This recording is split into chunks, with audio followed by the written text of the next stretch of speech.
Good evening, everybody. This is Kevin Gilmore again with the National Weather Service New Orleans Baton Rouge office here in Slidell, Louisiana. We're going to go ahead and get started with another Facebook Live. It's a new day, new evening, and we got a lot more information to talk about. We're getting a lot closer to now this winter weather that's going to be here, possibly starting in the next 10 to 12 hours. So we're going to kind of talk about all the new model guidance, what has changed since what we did yesterday, what we saw yesterday, and talk about some of the preparations. And again, this is going to be similar format to what we've been doing here the past Facebook Lives that we've been doing these. We're going to start with the cold weather and then go straight into the winter weather because there's two impacts we're expecting across the area. The cold weather, of course, we can't forget that. It's very dangerous, widespread impacts expected. And of course, the winter weather, which is a big hot topic right now. We're going to talk all about that and share with you the latest. So it looks like we got a good amount of people here, and we're going to go ahead and first start like we always do with what is going on outside. Let's see if I can share that with some of the local temperatures. Boy, it was a cold day today, very chilly.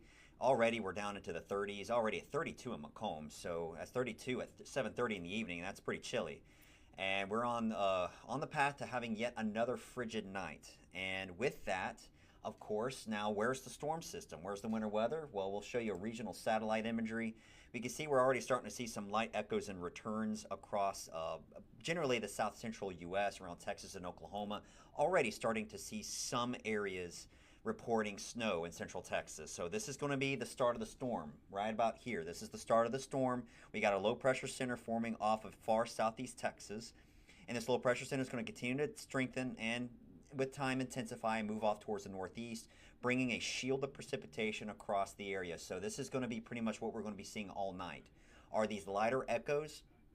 Now you got to remember that radar, as you scan further away due to the curvature of the earth, we're looking higher and higher up. So a lot of these echoes you see here with combined radar imagery are pretty high up, especially until you get to about central and south central Texas. Those are reaching the surface. But from what we've been seeing here in our local radar and Hammond, these are mostly highly elevated because we're very dry in the low levels and at the surface. And that's going to take some time. And let's see, are we having a problem? Just want to make sure we're sounding okay. Can anyone verify they can hear me? I'm just making sure that everyone can hear me well.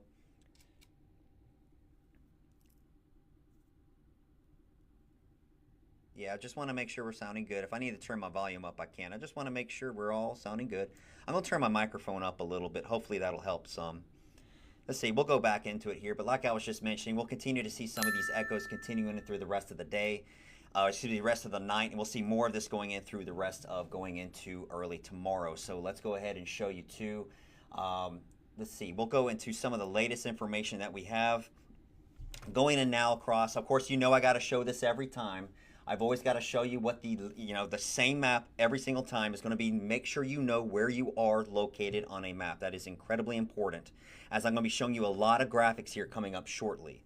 So with this, make sure you know your parish, make sure you know the city that you are in. That is incredibly important because, again, I'm going to be showing you a lot of these graphics here coming up. And across our local area, of course, if you're watching us from a neighboring location, that is very important. You got to remember, we're talking here in southeast Louisiana and southern Mississippi. We have our neighbors to the west in Lake Charles, Louisiana. Make sure you follow them. Jackson to the north and Mobile to the east. So be aware that we're going to be, again, focusing on southeast Louisiana, southern Mississippi, but we're going to be seeing impacts from all neighboring offices here for the next several days. So we'll go ahead and get you started with a whole overview. This has been updated since yesterday, showing you Tuesday through Saturday. Of course, this is starting with early Tuesday. This is where we're going to see a very cold temperatures in the early morning hours. North temperatures 21 to 27. That's going to be tonight going into early tomorrow. A freeze for the South Shore. Highs tomorrow only making it 30 to 34. Yes, some areas will stay below freezing all day long, and that's going to be with that snow, and that's why we're expecting those extreme impacts. Wednesday, we're still going to see impacts due to freezing temperatures and snow still on the ground for a lot of locations because we only may go above freezing for a few hours. You see those highs 39 to 41, but overnight still in the teens to 20s with very dangerous wind chills, even continuing to Thursday. It won't be until Friday and then possibly getting into the Saturday where we start to see a slight warming trend, which is some great news there. Maybe hitting the 60s on Saturday, and I can give you a little bit of a teaser. Going into Sunday, we may be getting to the mid to upper 60s and perhaps even some lower 70s. So this won't stay for long. If you're not a cold weather fan, which I'm not myself, this will be short and sweet. We'll get a few days of this, and then we'll be back to the warmer temperatures, hopefully, at the end of this upcoming weekend and into early next week. So we're going to, again, like I mentioned before, talk about the temperatures first. In the temperatures, we got the forecast low temperatures to the left. This is going to be for tomorrow morning, and wind chills onto the right. So these are your morning lows tomorrow morning. This is why we're having that problem with winter weather. Temperatures in the mid to lower 20s when we're having precipitation increasing from the west. 28 New Orleans. Wind chills in the teens and even some single digits possibly. So this is a bit of a problem. We don't want people to be out too long. If you have to be out tonight, please bundle up. We do have a cold weather advisory in effect as well through 6 p.m. Tuesday. Again, these are going to be during the time where we're going to have some of this precipitation starting later tonight and early tomorrow. And how many hours below freezing? All areas you see at 24 are currently forecast to stay below freezing all day during the day Tuesday. That means you're not going above freezing. That means the snow that falls will likely stay there all day and through the night into early Wednesday. And then there's hours of at 25 or lower onto the right. 4 to 11 hours can be expected in this area. Now as we get into Wednesday, that's going to be pretty much the coldest morning. There's your forecast low temperatures on the left. We're talking about teens for a large majority of the area. 22 for New Orleans, and that's very cold for the South Shore. Wind chills around 6 to 9 degrees for Southwest Mississippi, and in the teens for pretty much all other locations. Very cold morning. And if we have snow on the ground during overnight Tuesday and Wednesday morning, be aware that these temperatures could be slightly cooler than what we're seeing. So be aware of that. That's going to be our coldest morning. And then those are your hours below freezing to the left and hours 25 or lower to the right. Yes, that's 5 hours generally. 5 hours at 25 or below for the South Shore. That's very cold, and that's why we need people to be taking those precautions. Thursday. Good news here, we could say that the dangerous wind chills back up a little bit, but still, it's very, very cold. We're talking about teens again to the mid to lower 20s for the South Shore. But you see that those wind chills are very similar to the temperatures, and that's because the winds are backing off a little bit. We're not expecting much of a breeze, but the air temperature itself is going to be very cold late into Thursday. And then, again, here's the hours below freezing on the left and hours of 25 or lower to the right. Again, expect another long duration freeze overnight Wednesday to early Thursday. Now we're talking about Friday. Friday, still, I hate to say this, we keep going a day by day here. We're still seeing temperatures in the 20s. This expected long duration freeze and hard freeze is going to be here for several days. 32 New Orleans. Wind chills, again, same impact. Really not seeing much in the way of that because the winds are going to be backing off. There's your hours below freezing. Hard freeze, it backs down a little bit, more like 2 to 4 hours for the Florida parishes along north of I-10-12. And then Saturday, this will be our last relatively coldest morning, again, a relatively colder morning, I should say, with temperatures in the mid to upper 20s for the northern portions of the area to near freezing, but maybe above freezing for New Orleans for once, which is some good news there. So that's why we're always saying protect people, pets, pipes, and plants. Hopefully, if you've gotten these preparations in place by now. If not, you need to do this tonight because we already had one cold morning and we got several more cold mornings ahead.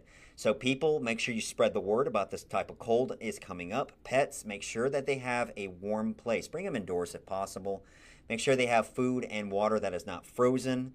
And keep them limited. If you got to take them outside, especially to use the bathroom, just take them outside quickly, but bring them back in as fast as possible. This is again, very dangerous temperatures. We don't want our best friends to be out there too long. Pipes, make sure they're insulated. Hopefully, again, those actions have been taken by now. But if not, make sure those are insulated. Also, disconnect water hoses that are attached to these outside faucets in the outdoors, and just wrap those up as well. And plants, bring those inside. If they're potted plants, bring them inside. If you can't bring them inside, make sure you put something on top of them to keep that cold air off of them.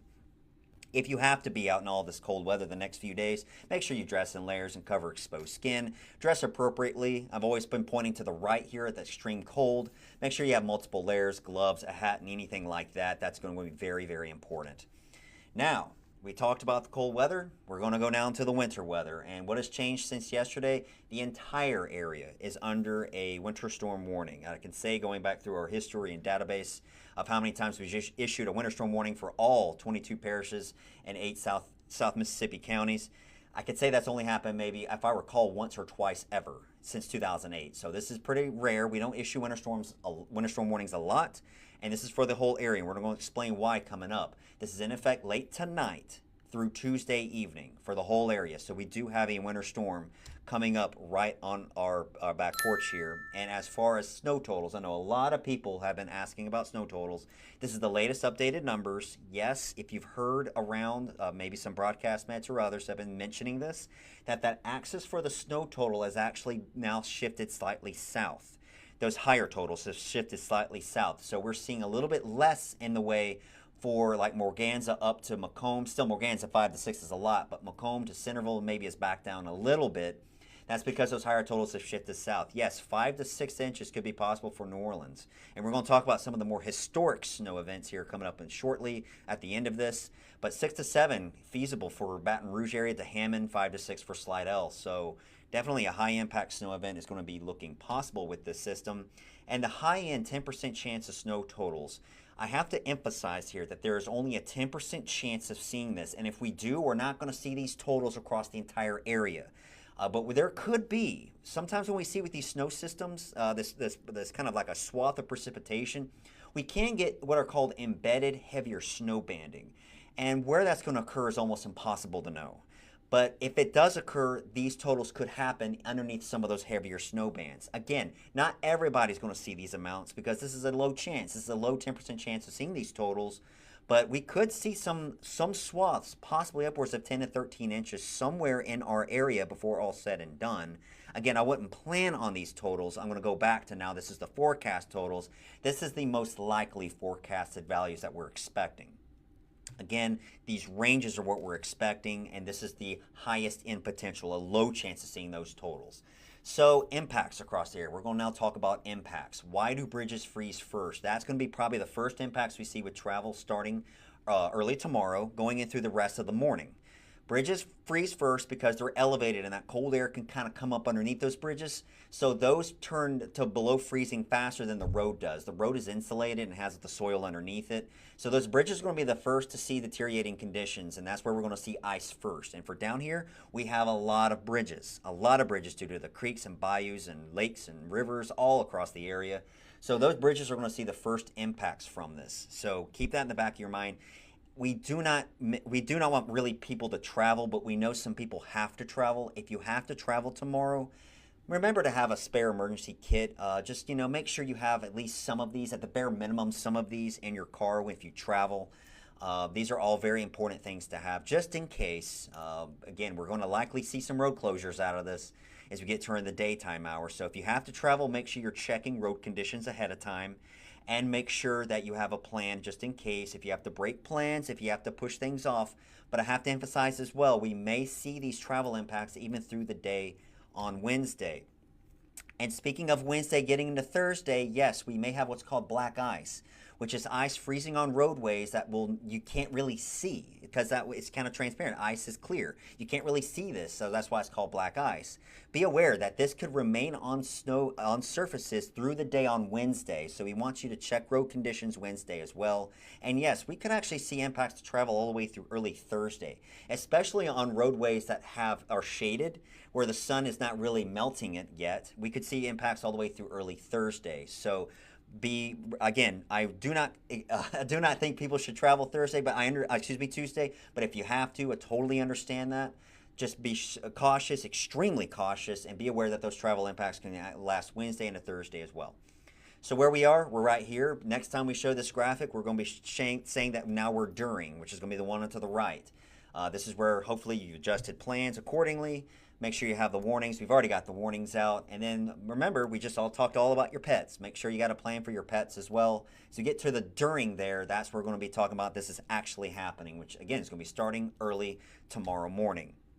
Now I wanted to spend some time here talking about some of the records too.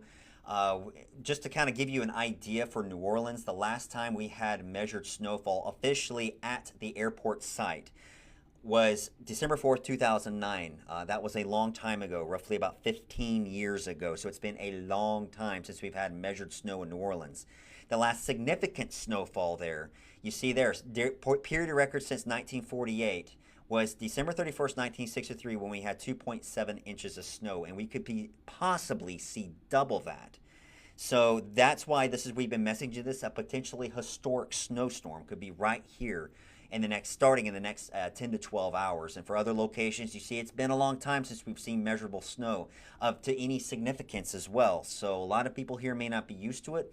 A lot of people here may not have seen snow since they've lived here. Like myself, since I've been here, I've only seen a little bit of snow. I haven't seen anything like these forecasted values. So that's why having that plan is extremely important for the area. So we're going to come back here and just kind of keep talking.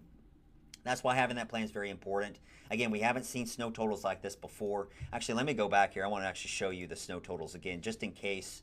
Let's see if we can go back here. In case anyone just may have just tuned in, just may have missed it, what we're talking about. Because I want to reemphasize this again, that snow band has shifted south. And again, I haven't seen snow since I've lived here since 2018 of this amount. That's why you got to really make sure that you're taking the right precautions in this. And also I want to show you this. I meant to share this a little bit earlier, but I wanted to show you the model guidance. And in case you're wondering about timing, I know timing is a big deal here too. I keep saying tomorrow morning, but I want to show you this. This is computer model guidance. And kind of to show you, this is one of the tools that we use to predict the timing and how much snow we're going to see. But this kind of gives you an idea. This is predicting what the radar is going to look like in the future, hour by hour. As I mentioned before, this is about right now. We see that, like I showed you before, we got all the precipitation forming in Texas. And then as we go ahead with time, this is now midnight tonight. That's when we start to see some of those echoes coming into the western parts of our area. And we may start to see what could be the start of some sleet. Maybe some sleet coming up here. So we may see some sleet falling first, but as we get it through the rest of the morning, this is 7 a.m. You see 7 a.m., that's the start of that heavier precipitation shield. The blue you see there, the blue is snow. That kind of that reddish color is, I want to say that's a sleet. Yeah, that's IP, that's sleet. And then the green is rain. So yes, there could be some sleet along the coast, but that's generally speaking going to be a lot of snow across the area. And then going in through the rest of the day, that's noon. Noon Tuesday, that's all snow for pretty much the entire area because we're going to be, again, very cold and below freezing. And then now we're going into the afternoon hours, and this is 6 o'clock. 6 o'clock in the evening, that's when we see the back edge of that snow getting out of here. And that's it. There's no additional snow or rain or freezing rain or anything like that beyond. Once we get to this back end pushes across the area, we're done. We're done Tuesday evening, and what's going to be left on the ground is going to be that snow and those impacts lingering from that snow. So again, don't just focus too much on when the snow is falling. Be aware that we're going to have impacts way thereafter into Tuesday night, to Wednesday, possibly Wednesday night, even into Thursday morning with that snow still on the ground. Also, I got to do my same pitch as I did last time talking about our weather forecast, our webpage. Please go to weather.gov/New Orleans or /LIX, and it'll take you to the webpage. I just updated this with the same graphic that I just showed you with our forecasted snow amounts, and then there's our planning timeline. We update this all the time. So this is your latest information. If you need forecast information pertaining to your local city where you live in Southeast Louisiana and Southern Mississippi, say I live in Macomb, I'm going to click on the map. And when I click on the map, here is your forecast for the next several days, also showing you the warnings, watches, and advisories that you're in effect for. Kind of think of it like a timeline, tonight and the Tuesday to Tuesday night going forward. Shows you when we're going to clear out too, when the sun may come back on Wednesday, which is awesome. I'd love to see some sunshine. And then how long it's going to take for us to warm up. And there's what I was mentioning before, Sunday and Monday, possibly getting to 60s, maybe even 70s in some areas. So again, this gives you all the information you need going to our website, again, weather.gov/New Orleans. And I'll give you all the latest information pertaining to your local area. So hopefully that was helpful. I know there's been a lot of questions. Again, the biggest emphasis here is going to be the traveling. That's going to be the biggest thing. If you don't have to travel and tomorrow's kind of like a snow day, just stay inside. Stay inside, and if it snows, go outside. Hey, it's going to be some fun to see some snow. We haven't seen snow in a very long time here. I know we'll also be getting a lot of question, too, of what kind of snow we're going to get. I know there's such a thing as dry snow, dry powdery snow, or wet snow. This is probably going to be more of a wetter snow. We typically always see a wet snow down here. So wet snow, that's going to be good for snowballs. So think about that, too. If you're kind of thinking about, hey, I may make a snowman tomorrow. That might be kind of good because you can kind of compact it a little bit. So just kind of think about that too if you plan on having some fun in it. Just please be safe in it. Again, don't travel unless you really have to. Be aware there could be some icy sidewalks, back porches could be slippery as well. Make sure you wear your boots. Make sure you wear extra layers. You have your gloves on. We don't want people to be out in it too long. But other than that, I hope people kind of like have fun. Again, if you're not traveling, you're staying in, have fun with it. We know this is a very serious snowstorm. Possibly historic in some way, but also try and enjoy it too. It'll be out of here as we get towards Tuesday evening. And again, check travel conditions Wednesday and Thursday if you must travel those days as well. So that's pretty much it. Like I said, I think we covered all grounds. I'm kind of just going through some of the questions here, making sure my stream is looking good. Sorry about the little hiccup we had earlier. Sometimes that happens. But we'll be I don't know if we're going to do another one. We might do one tomorrow. I know that's going to be more going on. But please check our website, check watch TV, listen to the radio, all that for the latest information for closures, road closures, all of that before you have to travel. And then we'll catch you back. If anything changes, we'll be posting on our social media on Twitter and Facebook. Be sure to catch us back there. And other than that, I think that's going to be it. And we'll wrap up now. So again, thanks for tuning in. I hope this was helpful, and we'll catch you next time. So everybody stay safe, stay warm, and we'll catch you back. Y'all take care.